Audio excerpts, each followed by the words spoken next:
Hello dear students, welcome back to my channel One Step I Learn E-Commerce. Today we are going to discuss about index number. So first of all, we define the meaning of index number. So in index number, economic and business data change from time to time. You know that every plan changed according to time and period, so it is possible that sometime the price of commodity rises and sometime price of commodity falls. So due to that, the measurement of such changes is possible only by means of some statistical method, and index number is a very important for such type of changes. Index number are such statistical devices which help in the measurement of such change. An index number is a statistical measure designed to show changes in a variable, group of related variable with respect of time and geographical location, etc. and another characteristics also included in index number. किसी variable में, चाहे वो एक particular variable में changes की बात करें या फिर ग्रुप ऑफ रिलेटेड वेरिएबल की बात करें या किसी लोकेशन वाइज हमने कोई चेंजेस देखने हैं, अदर फीचर्स के चेंजेस देखने हैं, रिलेटिव मेजरमेंट निकालना है, सो उस रिलेटिव मेजरमेंट के लिए इंडेक्स नंबर बहुत ही जो है वो इजी रहता है कैलकुलेशन करने के लिए. Relative changes in the aggregate are measured by the index number. Index number के माध्यम से हम एग्रीगेट चेंजेस का पता लगाते हैं. दूसरा है index number always present the change taking place in some variable on an average only. जब भी आप इंडेक्स नंबर के माध्यम से चेंजेस देखते हैं तो उससे एवरेज मेजरमेंट कैलकुलेट होके आती है. By index number position is base year and current year are compare. आप इंडेक्स नंबर में एक बेस ईयर लेते हो जो ज़्यादा भी पास्ट का नहीं होना चाहिए और उसको कंपेयर करते हो करंट ईयर के साथ. Uses of the index number. Index number का कहाँ यूज़ किया जाता है? कुछ वेरिएबल बहुत ही कॉम्प्लेक्स नेचर के होते हैं तो उनको कंपेयर करने के लिए इंडेक्स नंबर का यूज़ किया जाता है. इंडेक्स नंबर के माध्यम से हम चाहे गवर्नमेंट एम्प्लॉय है, अदर एम्प्लॉय है, उनकी सैलरी डीए फिक्स कर सकते हैं. इंडेक्स नंबर के माध्यम से हम फ्यूचर की प्रिडिक्शन कर सकते हैं, फ्यूचर में उस वेरिएबल में किस तरह के चेंजेस रहेंगे.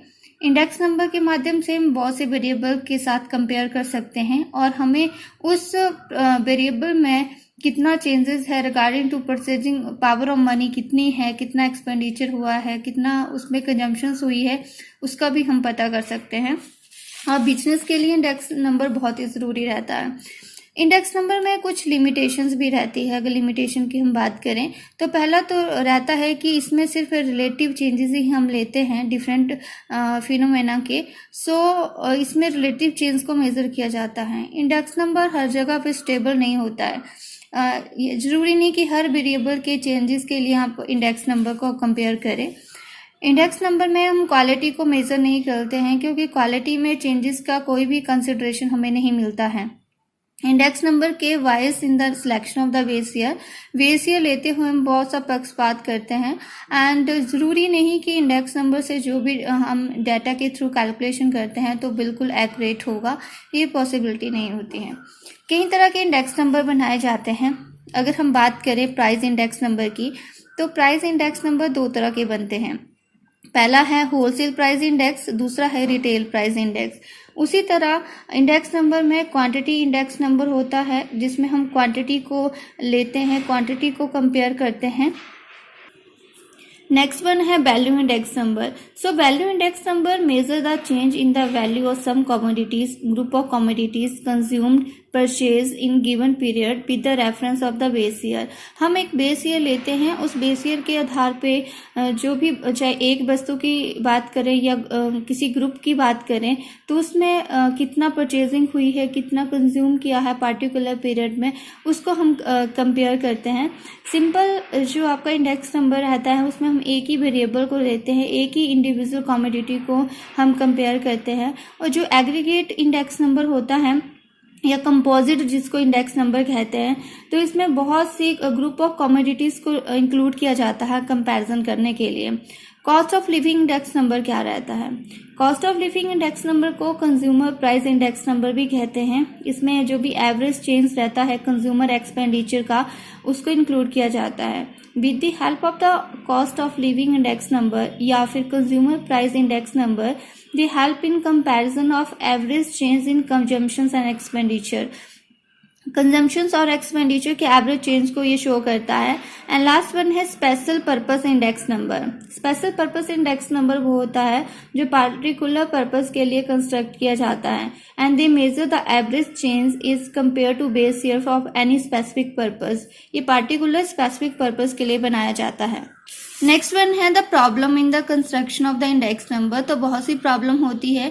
फर्स्ट वन है purpose of the index number. जब भी आप इंडेक्स नंबर क्रिएट करेंगे तो आपका पर्पस क्लियर होना चाहिए कि आप क्यों इंडेक्स नंबर बना रहे हैं। कि आपने सेल का कंपैरिजन करना है प्राइस का या किसी बेट का या कमोडिटी के रिलेटेड किसी भी वैल्यू का, तो आपका पर्पस क्लियर होना चाहिए।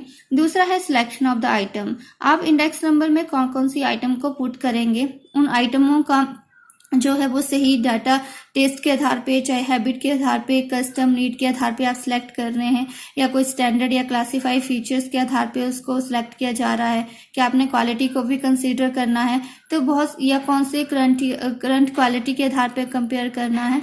तो सिलेक्शन ऑफ आइटम में बहुत सी चीज़ों को इम्पोर्टेंस दी जाती है। Third one है selection of the price.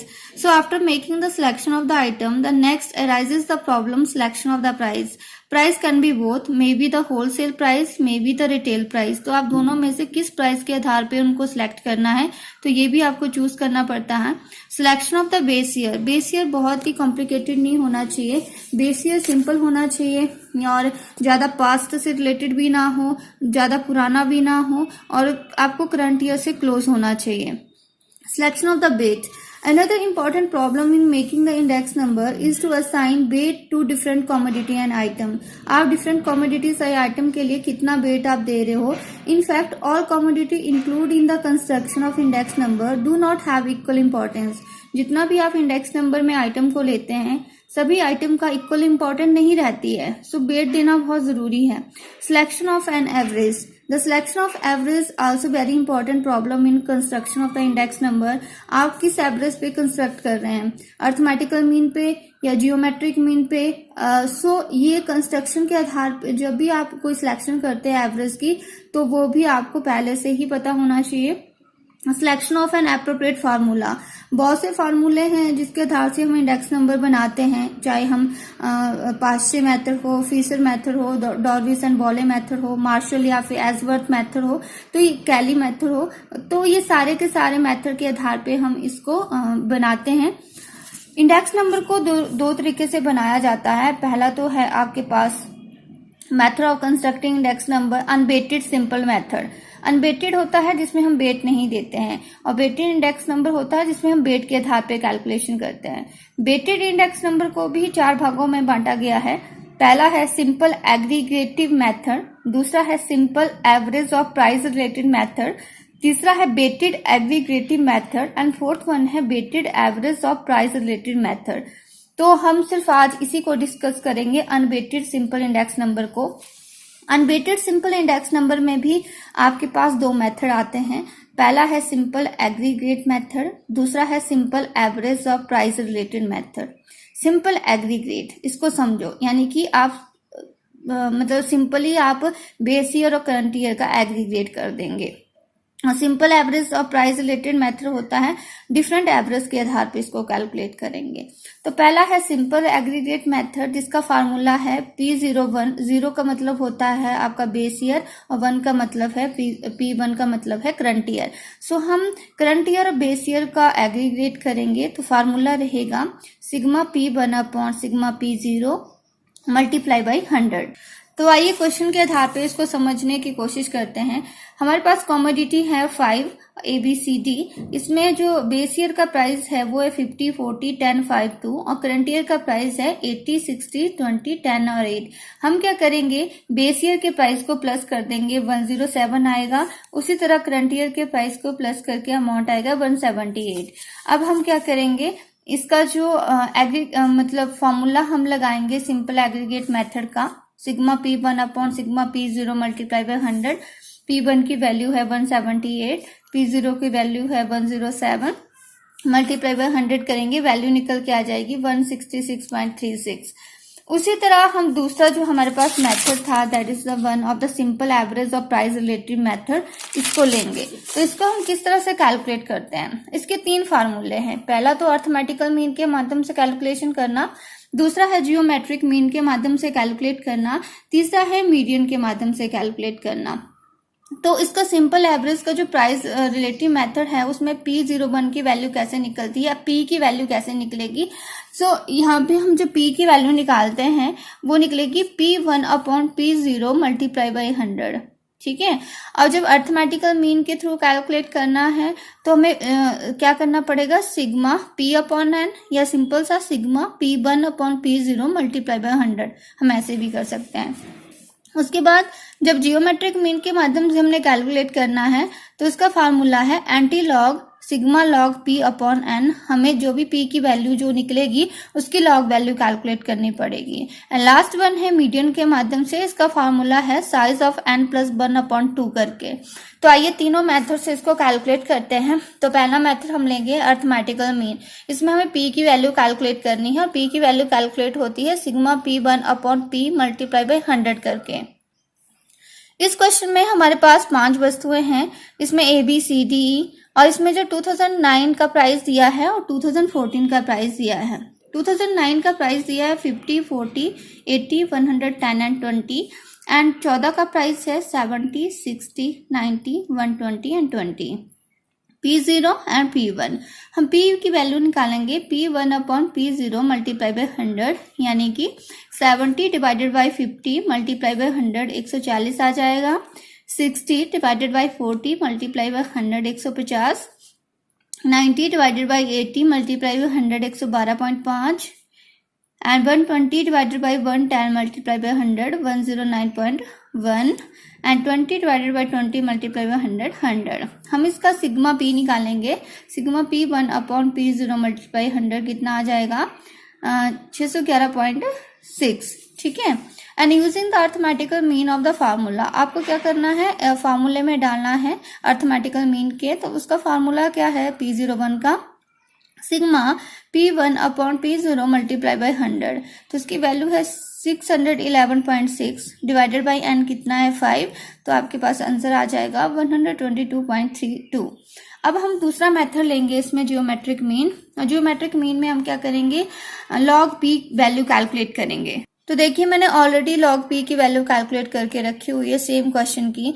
कितने डिजिट है? 1 2 3, 3 माइनस 1 यानी कि 2, 2 के आगे पॉइंट लगाना है। 14 का 0 देखेंगे तो वैल्यू आएगी 1461। उसी तरह यहाँ पे भी 2 पॉइंट, 15 का 0 देखेंगे 1761 लॉग बुक पे, एंड 12 का 2 देखना है और 5 को प्लस कर देना है तो उसकी वैल्यू आएगी 0521। उसी तरह 10 का 9 देखेंगे, 1 की वैल्यू को प्लस कर देंगे, और 100 का भी अपने 10 का 0 देखना है। तो हमारी लॉग P की वैल्यू आ गई है 10.4112। अब इस फार्मूले में हम डाल देंगे। तो इस फार्मूले में anti log sigma log P upon N, anti log की वैल्यू हमने देखनी है लेकिन इसको पहले सॉल्व करना है। लॉग सिग्मा लॉग P की वैल्यू है हमारे पास 10.4112। तो इसको डिवाइड कर देंगे 5 से और एंटी लॉग की वैल्यू बनेगी 2.0822। हम क्या देखेंगे? 0.08 का 2 देखना है और उसमें 2 प्लस कर देना है, और 2 + 1 आपके पास 3 के आगे आप पॉइंट लगा दोगे, एंटी लॉग की वैल्यू आएगी 120.9। ठीक है। उसी तरह जो है वो आपका मीडियन है। मीडियन का फार्मूला है n + 1/2। लेकिन जो लॉग P की वैल्यू है आप इसको जो आपके पास P की वैल्यू है, P को आप असेंडिंग ऑर्डर में करोगे, सॉरी डिसेंडिंग ऑर्डर में करोगे। ठीक है।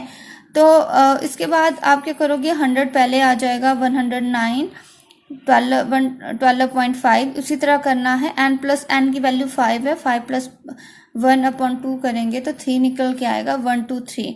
आपके पास 3 पे जो नंबर है 112.5। तो आपके पास अगर आप मीडियन के थ्रू निकालना चाहते हो तो मीडियन के थ्रू भी जो रिलेटिव आपका सिंपल एवरेज ऑफ प्राइस होगा वो इस तरह से निकलेगा। तो इस तरह से आप इन क्वेश्चन को कर सकते हैं।